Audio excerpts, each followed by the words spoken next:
So great. Today is November 21, 2024, and um, I'm going to run and present a very, very important workshop about common questions and recommendations for caring parents. So it's a very important thing that we do know that the parents who have such questions, they might have these questions out of anxiety or confusion or distress, but we do acknowledge that it's the sign of caring parents. So it's a matter of attribution. Actually, the only reason that the parents are anxious is that they are worried about the future of their children, and they do have this right to share that question with us, and any question that they might ask are the valid ones. So any questions, concerns, anything like this uh, are unique, respected, important, and validated, no matter how frequently each therapist faces these questions. So, generally speaking, every person in the field of healthcare will hear such questions or concerns in a daily basis. So just you can imagine that after around 5, 10, 20 years of working experience in this field, almost 85-90% of the questions any family, any new family ask you uh, are not the new ones to you, but it is very new to themselves. And because they are experiencing those moments, but we as a therapist have experienced it earlier for several times. And to be honest, sometimes it is a little hard for us to put ourselves in the shoes of the parents and say, yeah, I truly understand your feeling. Because actually, when you face such situation for several times, gradually there is the risk of becoming insensitive, okay?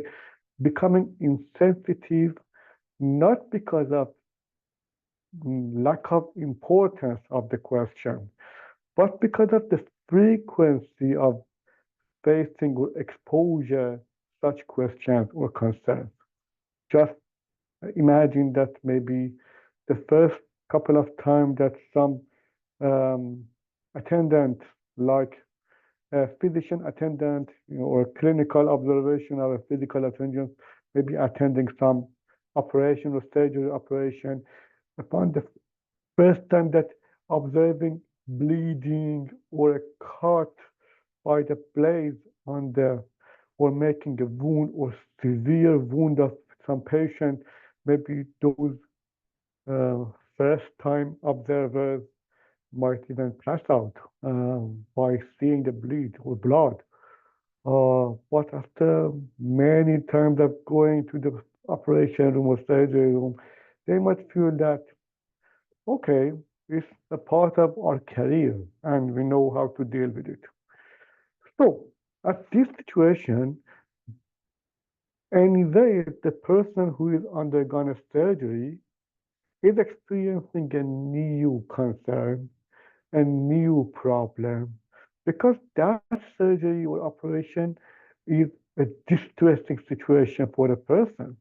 But for us, in the role of practitioner, such situations are just a part of our ordinary job that we regularly serve clients by. So, in pediatric occupational therapy setting, we are not talking about operations or surgery. It was just an example about how we might become insensitive to the important questions the caring parents might ask, and we might attribute it as anxious parents, but actually they are caring that they are asking such question, and at least they have trusted to us, they have believed in us, so they are asking their concern, sharing their concern, asking the question for us.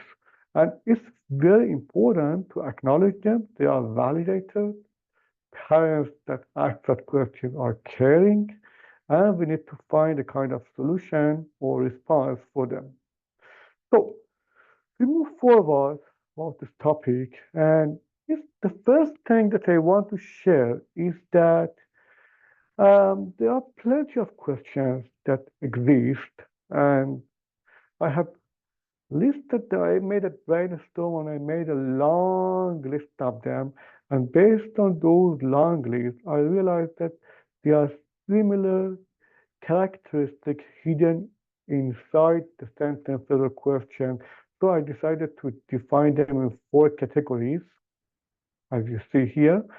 Some category is about the needs and experience as a parent. Another category is vision of possibilities. The other one is about services and decisions. And the other one is about practical matters or practical solutions, or the time that it comes to measuring something or making decisions about something, practical stuff. So there are 4 categories of questions for sure, maybe for sure. Other questions exist that maybe I didn't have time to address them. And if I wanted to expand this session of workshop, I could make it in a kind of 4-hour workshop. I try my best to make it in a briefer version first to see how it's going to resolve, how it's going to help. And if later on any of you wanted to know more about them, I won't hesitate to be of any help. So we go forward with the first thing about the needs and experiences as a parent. These questions: how do I handle feeling of guilt, confusion, or hopelessness? Am I doing enough to help my child? Is there any hope for improvement in my child's condition? I feel confused as every therapist shares his or her own perspective or opinion. And when I listen to them, all of them make sense, but they are different perspectives and need different strategies and protocols consequently. So the feeling of confusion here, feeling of guilt, confusion, hopelessness. That hopelessness is exact here that you can find here as well. Improvement in my child. Any hope for improvement, hopelessness, any hope for improvement. Guilt. Am I doing enough? Guilt. Confusion. Every person says a different thing. What can I do? What should I do? Decisions. So all of them are validated questions. All of them are important. And the reason that we people have such feeling as parents is that we find ourselves responsible. Okay? So why your neighbor doesn't have this feeling? Because your neighbor is not responsible for your child. But you are responsible for your child, and you know it's your responsibility. You know unconsciously, you know that there is a hope for change. You know that the person who is going to make that change is you because of the responsibility. You know that the person who has the right and is free to make decision about anything is you, and all these freedom and the responsibility together gives you feeling of confusion and guilt. But the very important and straightforward advice about all such questions is only a single sentence. You are deserved to receive psychotherapy services. Period. Dot. That's the whole thing I can say about this.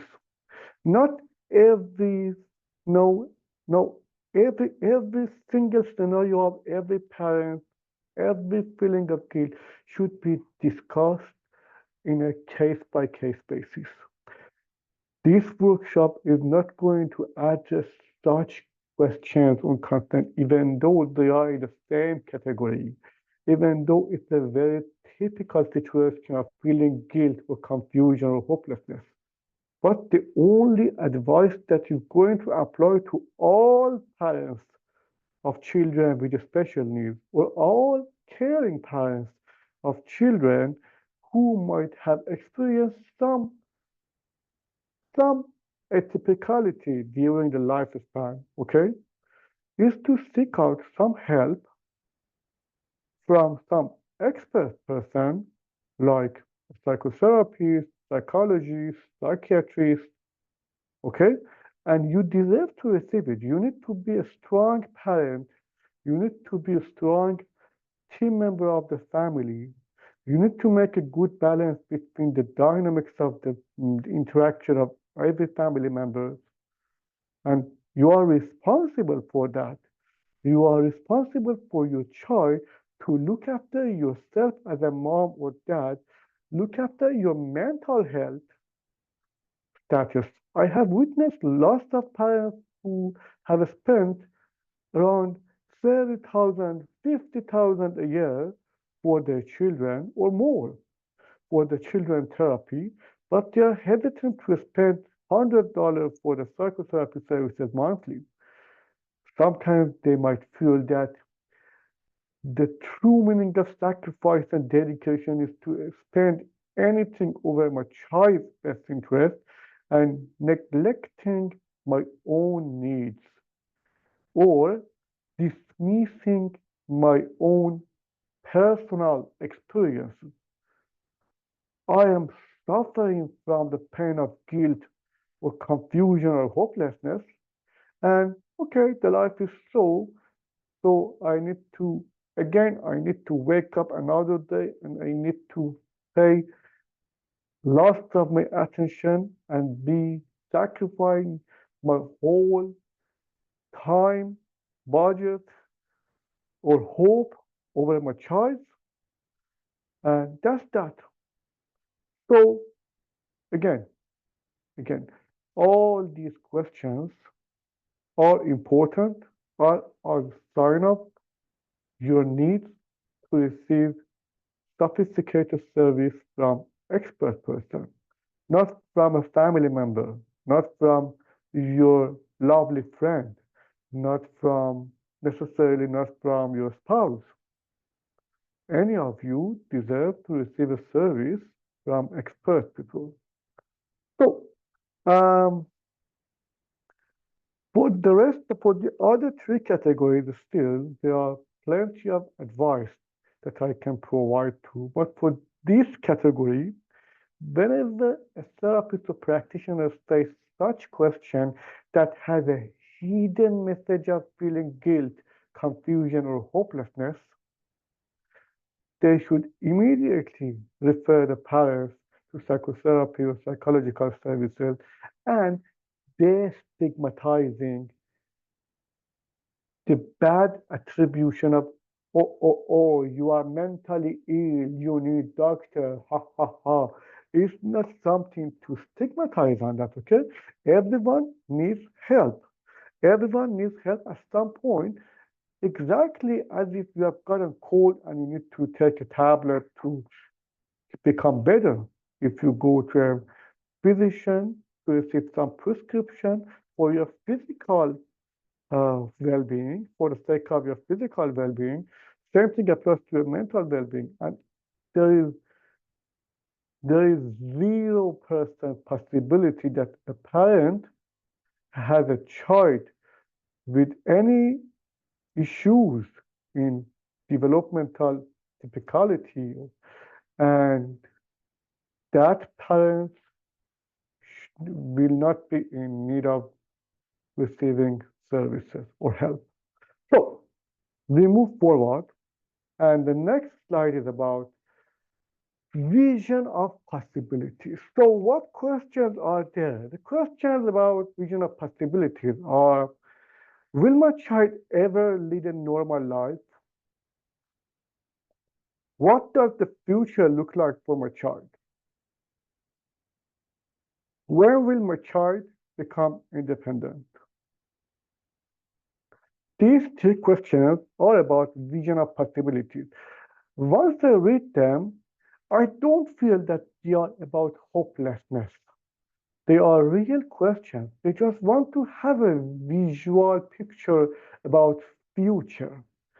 A when you sit next to a mom or dad and listen to their story or their concern, when they want to point to the nutshell, to the to the to the exact to the exact point of their message, they will say almost the same sentence.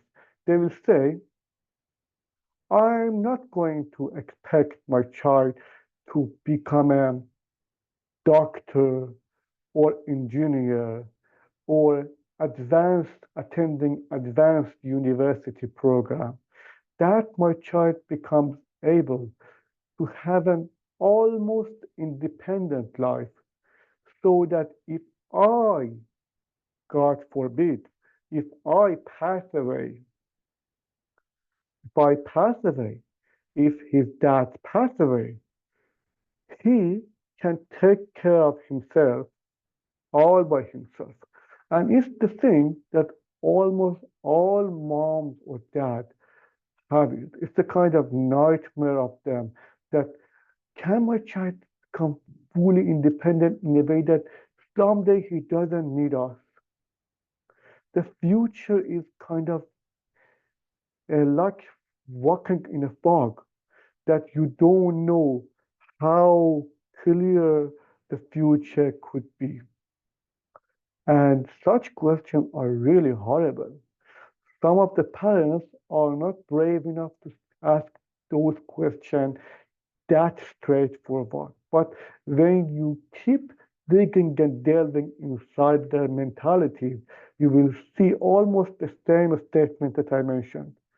The fear about future, that the child will become independent after in no means mom or dad can help the child.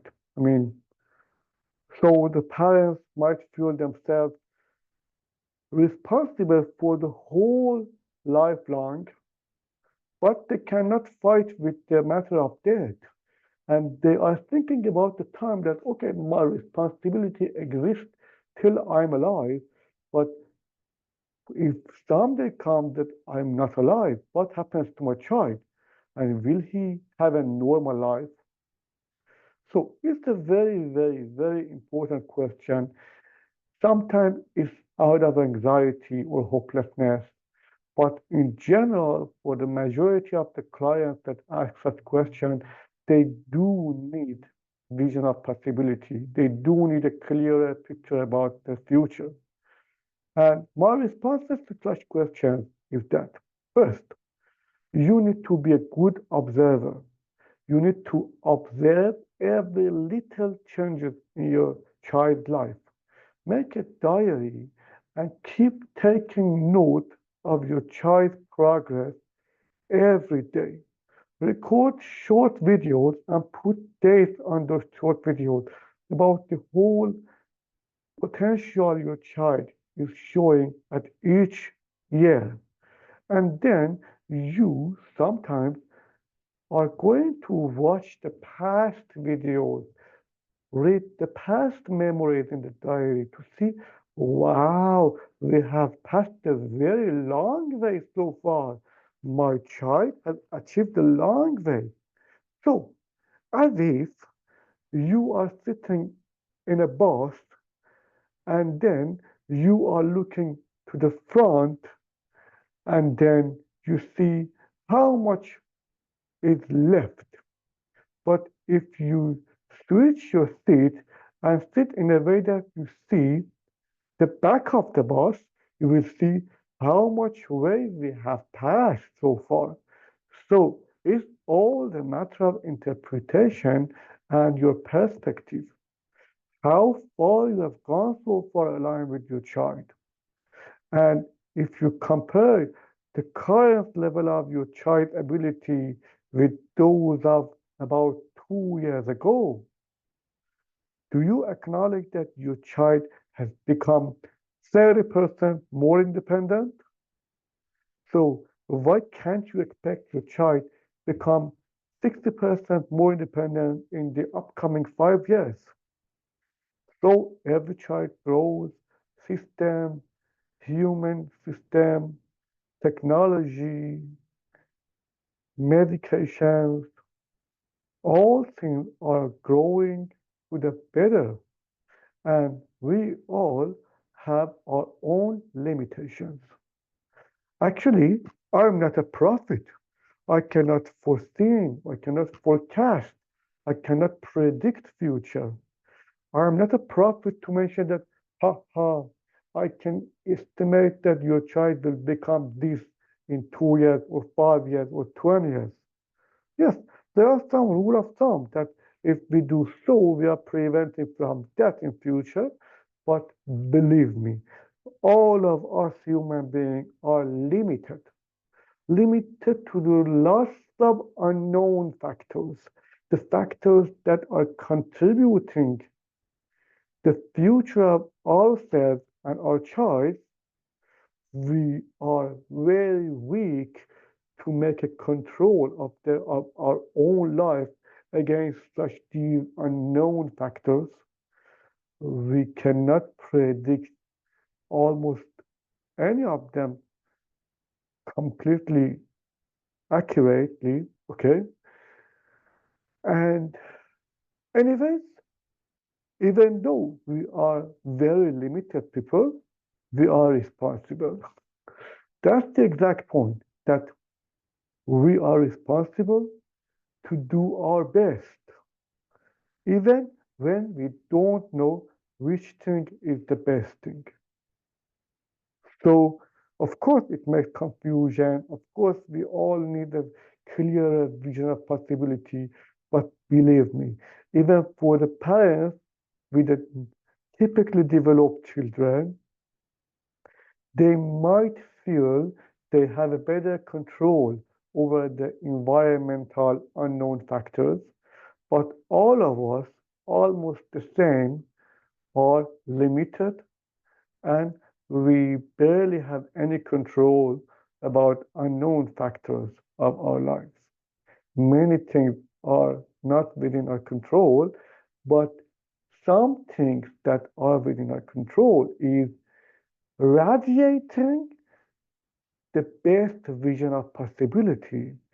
The exact way, for example, if you read the autobiography of Thomas Alva Edison, you can see that at some point, Edison's mom, Thomas' mom, decided to start homeschooling for Thomas with this feeling that the teachers at school are not appreciating the exact potential of Thomas, and they have mentioned that in a letter, they have mentioned that your child is, sorry to say, your child is stupid and he cannot learn anything, and we cannot accept him at school anymore.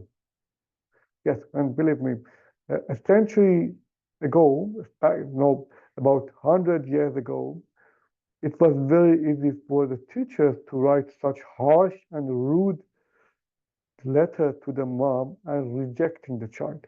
Now we are standing at the exact situation in which, specifically in Canadian educational system, if some person dares to talk so, if some person dares to write such letter to the mom and reject the child because of that thing, because of the neurodiversity, okay, they will be prosecuted by the law. And if how far society has passed, how far we have come to get to a point that have the we have the higher level of respect based on human rights code. And it's the thing that is important. that anyway, 100 years ago, Thomas Mom read such horrible letter and decided to stay optimistic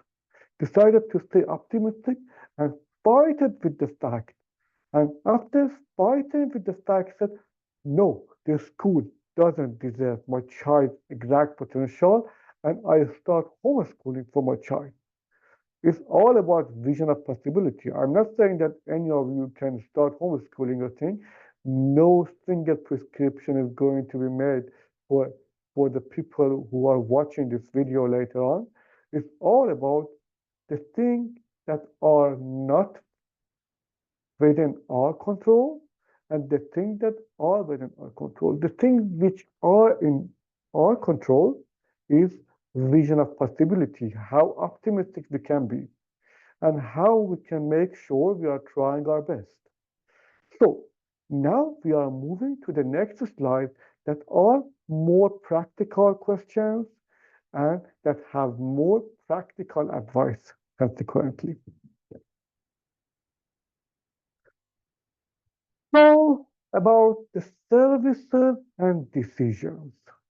It's a very, very narrowed down slide. So some questions like, are there specific milestones to look for? Who can I reach out to for additional guidance and support? What if my child is not responding to therapy? When should I consider changing my child's therapist or therapy plan? These four questions are fundamental. They are very important. They are the questions about services and decisions. So, actually, every child's story is a unique one, and I cannot mention about specific milestone in a live, general, lecture, but in general, it's really important to know about where your child is standing in case of every specific developmental milestone. For example, one child at the age of 6 who is very, very capable at any kind of sport, does that child need to be worried about physical development milestone? Goodness, no. Does that child need to be worried about gross motor development milestone? For sure, no. But that child at the age of 6 who is playing like an 8-year-old child, okay, when it comes to the term of sitting at the table and start writing or tracing his name, you will see he is awkward. He cannot hold the pencil in hand. He gets very, very easily uh, bored, and he has lots of misspelling. And he cannot sit at the table and he doesn't look at the paper when writing. So in case of academic, cognitive, fine motor, that child whose calendar age is 6 might show the behavior that resembles a normal 4.5-year-old child. So by doing so, by comparing the calendar age and the milestone of the typically developed children, the average function of typically developed children, we can compare which milestones in which categories are okay, no concern, or are red flag. So are there any specific milestones to look for? It totally depends on the scope of your concern. If you are worried about cognition, language skills, communications, academic achievement, gross motor skills, psychological issues, okay, you need to first narrow down the scope of concern and then ask your therapist to run some standardized assessment based on that. to see how far your child is away, behind, or ahead of the developmental milestone. Yes, I mentioned ahead. Sometimes, for some issues, maybe your child is too smart, and because of the high level of intelligence or high level of IQ, the child is manifesting maladaptive behavior.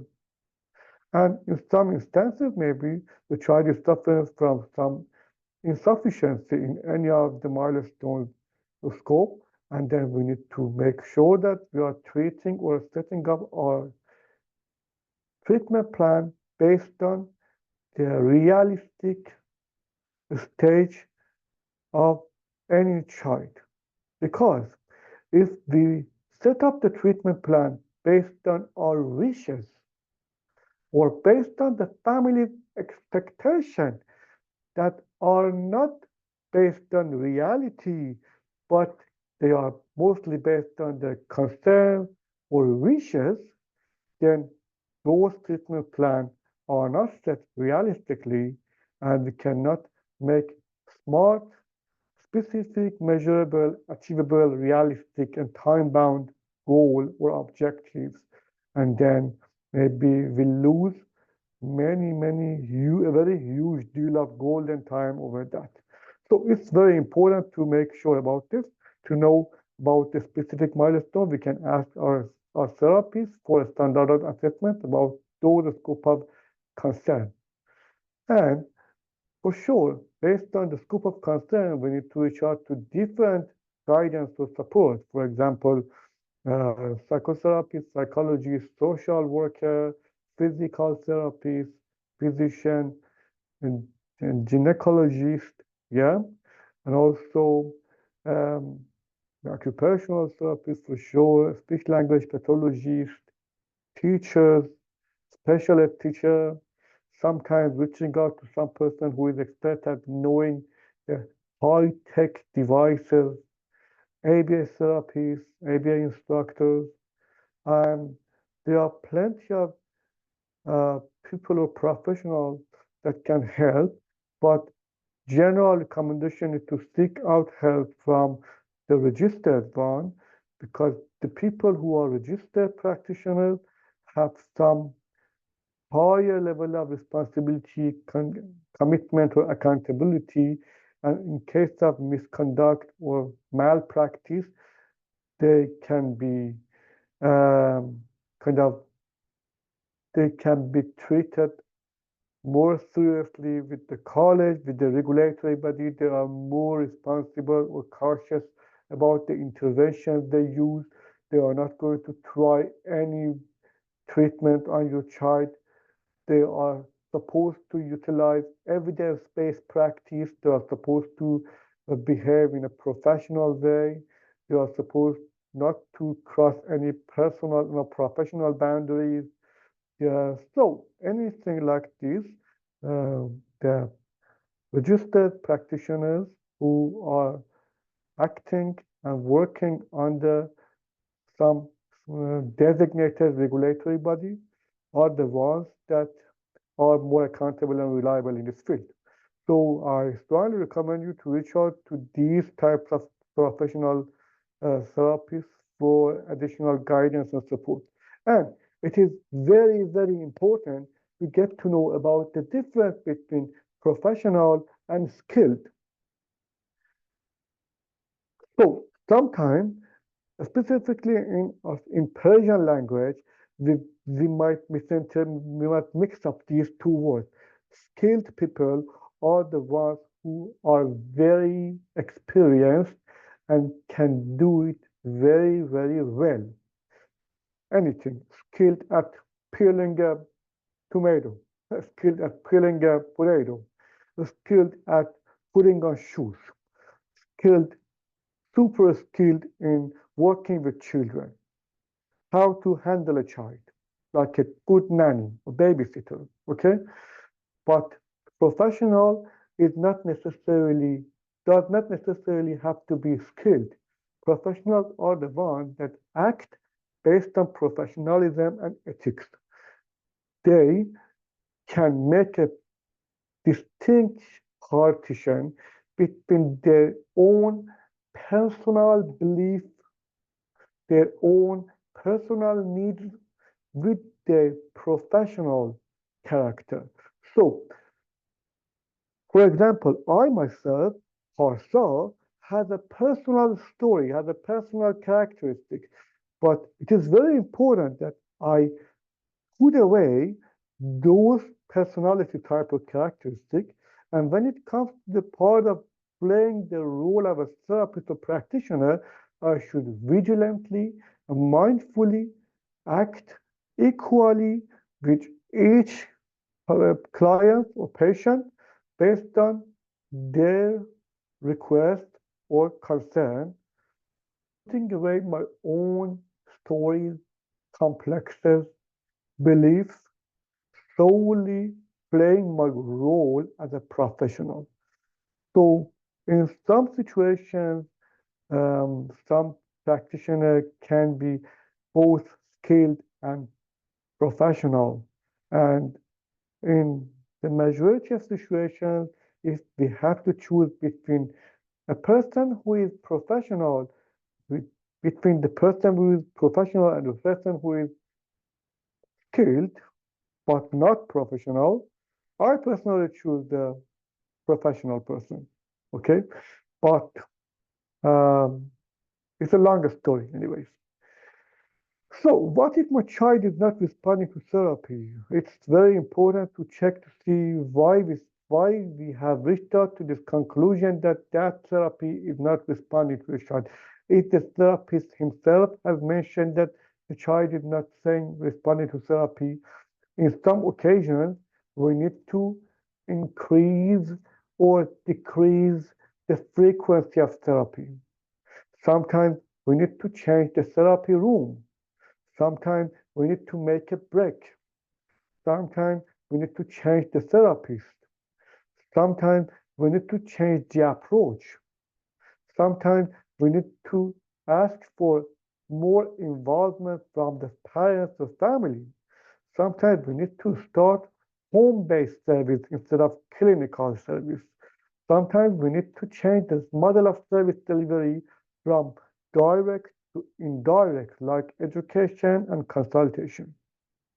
Sometimes we need to change from individual setting to group setting. Sometimes we need to change from short-term group setting to day program, which is longer span of time. And each one of them is really related and depends on the characteristic of the problem that we need to check, measure, weight, weight the options, double check the situation, and ask at least 20, 25 follow-up questions to see where we are standing, where we are at, and where we are going to move toward to. It is very important to have to know such follow-up questions. So when should I consider changing my child's therapy to therapy plan? It's a very, very important thing.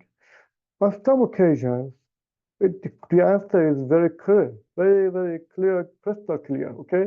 For example, at the exact moment that you as a parent feel that you no longer can trust your therapist, you need to reach out to the therapist and say that um, I cannot continue with you, okay? And it is your obvious, absolute right to change the therapist. So if you feel that you cannot trust a specific therapist, the best thing is not to waste time and change the therapist. But if you run a self-reflection and you realize that it's not a matter of what therapist working with your child, you basically cannot trust to any therapist. That thing is the one that you can reach out to a psychotherapist to check with him or her about your concern, how it is hard for you to trust to any therapist. So If you yourself consider you as a person who can trust to a person who behaves plausibly and who's trusting a person whose behavior are making sense, so you can trust. But if something happens that there is a breach of trust after a while, for example, you will see some therapist is feeling confused and doesn't have any plan to continue working with your child, and maybe you will feel that the therapist doesn't have any passion or motivation to continue working with your child. First, you can ask for clarification. You can have a meeting with the therapist to make sure that it hasn't been a temporary thing. And if you feel that this thing is going to happen again, you can decide about change of therapist. Also, sometimes we feel that a therapist is very good at working with a child in his own room. But after 2 or 3 years of working, even when a child's potential is very high, but the child is only behaving very, very well in the therapy room, along with that specific therapist, but after 2 or 3 years, after such long span of time, still neither of those good behavior or those skills are transferred to normal life. Neither of them made any positive change in school. Neither of them made any positive change in home or at grocery shopping stores. So at this situation, you may doubt that, do I bring my child to the clinic so that my child behaves well with the therapist without making any change in real life? How long I can continue with the therapist, then the result of improvement have not been transferable to the real life community setting, grocery store, school, or home. So there are the things that you can make decision about. And a very, very important thing at this phase that are mostly about practical, so no practical advice that I can say to you is that always utilize one trusted case manager for every decision you want to make. Anyways, the responsibility of decision making is on you. But sometimes, if you utilize or if you seek help for one experienced, professional, and skilled case manager, whom you can double check any decision that you are going to make for your child with him or her. Okay? It's very important that you have some second opinion, because on occasions, maybe you as a caring or anxious parent might have some emotional attachment to a scenario, and it is a little hard for you to make sure if your decisions are logically founded or they might be negatively impacted by your emotions. Okay? So once you have a kind of expert opinion beside you, that you can trust that expert opinion as a case manager, knock, knock, knock. Hey, I am asking you to be my child's case manager.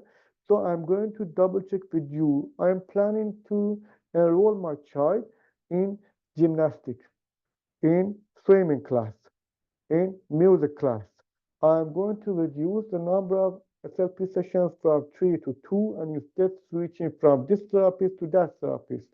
I think that I'm bored. I haven't seen any progress in my child after 6 months of taking my child to a clinic. I want to discontinue the service. Can I do that? What should I do? When can I do? How can I do? Okay. Most of the time, if you share these decisions with one case manager, even if that case manager makes any mistake. Because anyway, the whole process is trial and error. Anyway, the whole process is trial and error. But even if you are about to make such mistake, you just ask the skilled, experienced, trusted case manager to make those mistakes, to make those trial and error, because after a couple of months of these trial error decision making, that case manager will narrow down, will not make similar mistakes again and again, and then the possibility or probability of better decisions become higher and higher. But if you keep switching between different therapist perspectives and giving this chance to each therapist to be your choice case manager, each one of them will have their own trial error process, and they will waste a huge deal of your choice golden time.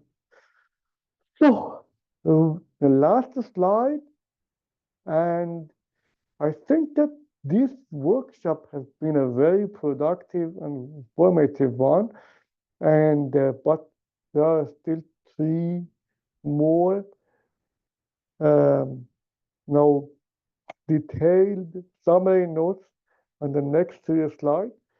I'm going to briefly go through them without explaining them, but for sure, if I see that the number of persons who are leaving some comment on YouTube channel are rising for this video, I'm going to make another series of that soon.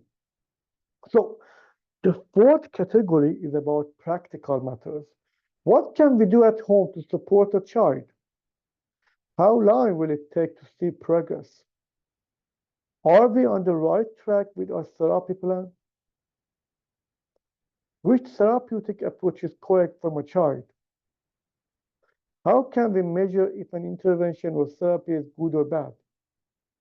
How can I give a feedback to my choice therapist without offending him or her?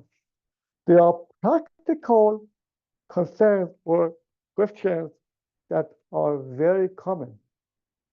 So many of them are partially addressed during the past slides, but these ones are related to how you can make your how you can utilize your common sense, how you can trust your common sense when making decisions. For example, one therapist is believing that he can fix all issues of your child in 2 months. And you, as a mom of a child at the age of 5 who had experienced 2.5 years of intensive treatment from at least 4 different clinics before, you all of a sudden you feel that that person is going to do a miracle. He is doing this thing, the mission impossible in 2 months, the thing that all other therapists haven't been able to do in 2.5 years of intensive therapy. And then asking that therapist, okay, wonderful. So you are going to promise me everything will be fixed in 2 months? I can't believe my ears. Is it the right thing? Am I dreaming? And then the therapist might say, yes, I think that your child has the potential. Let's start so. So the first thing that comes to your mind is to ask the therapist, okay, can you share the treatment plan or therapy plan or the next step? What will happen next? What are your next 2 months steps? How are you going to plan these steps? The therapist says, I cannot explain it to you about the details, But let's go forward to see how well we can do it. I promise I can make this change. Okay? So beginning the journey with immensely high level of hope and doubting about your therapist's lack of accountability or punctuality or lack of organized thought. And then you give that therapist 1 or 2 months chance, and you will see right after 1 or 2 weeks of good progress, everything gets flat, everything gets plateau, and nothing's changed drastically after 2 months. So is it a good therapy or bad therapy? Has it been a good therapeutic approach or not? Is the therapist who have promised so after 2 months of providing service going to confess that his initial estimate about your child has been wrong? Is the therapist brave enough to confess the mistake? Or is he ready to accept any constructive feedback? There are the things that you need to make sure when you're making decision about therapy plan, making sure about the right track. For example, for right track, some parents decide to validate the feasibility of the treatment plan based on the level of satisfaction in the child's eye or smile.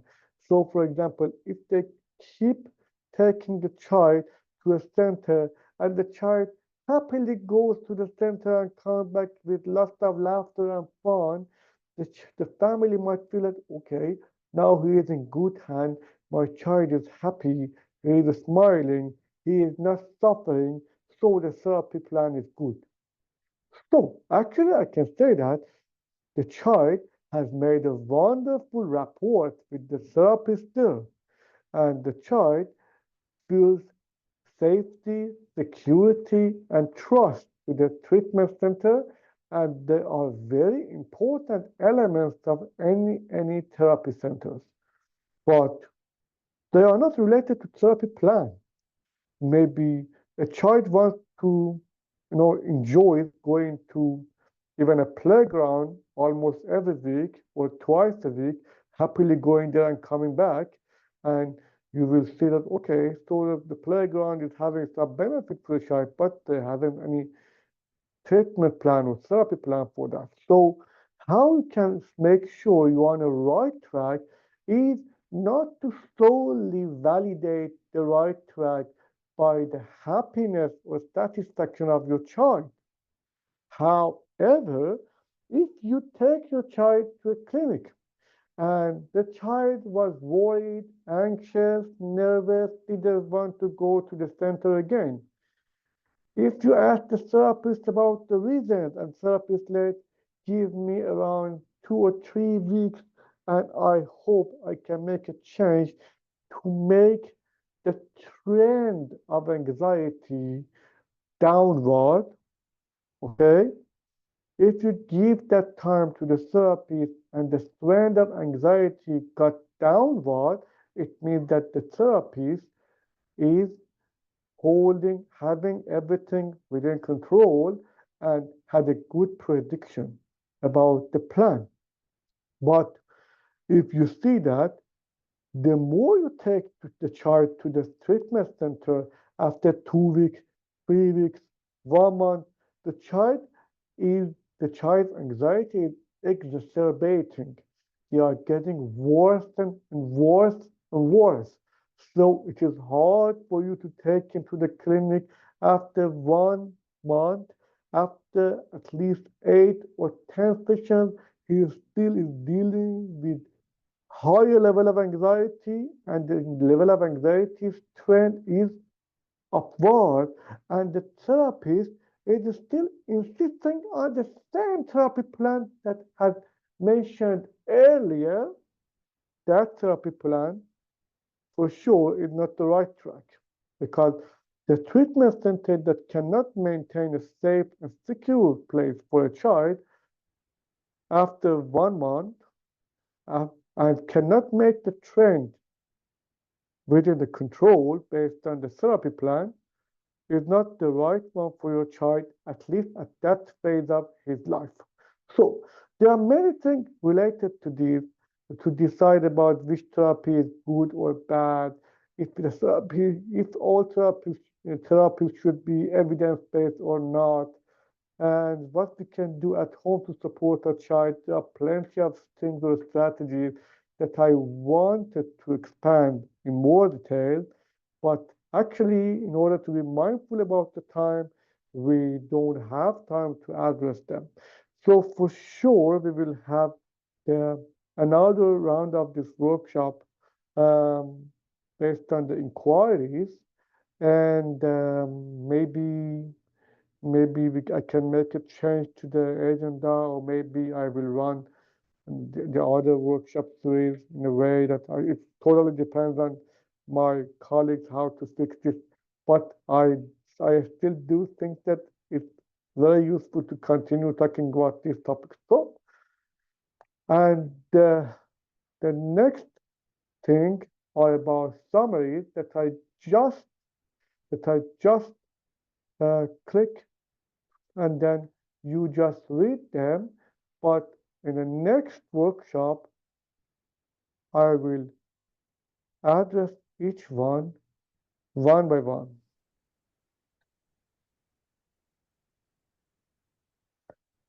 Key principles for supporting your child. Consistency matters. Case manager. Every child is unique, no comparison. Focus on your child's before and after progress. Small changes in frequency, intensity, or duration. Cultivating positivity and resilience. That you have a vision of possibility inspires confidence in your child's potential, the way Thomas Edison's mom did.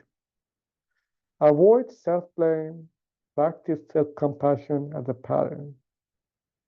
Prioritize goal and time by staying focused on a structured, goal-oriented plan. Acknowledge personal and systematic limitations. Doing your best is enough. There are many paths to a bright future. Flexibility is the key. And encouragement for the journey. Celebrate every achievement, no matter how small. Progress takes time. Patience is crucial. Collaborate with therapists, teachers, and your support system. Trust your instinct and advocate for your child. And last one is believe in possibilities. Focus on the strength, not just a challenge. And now it's the last slide about Q&A. I have time to stay here for about 5 or 10 minutes if there are any question.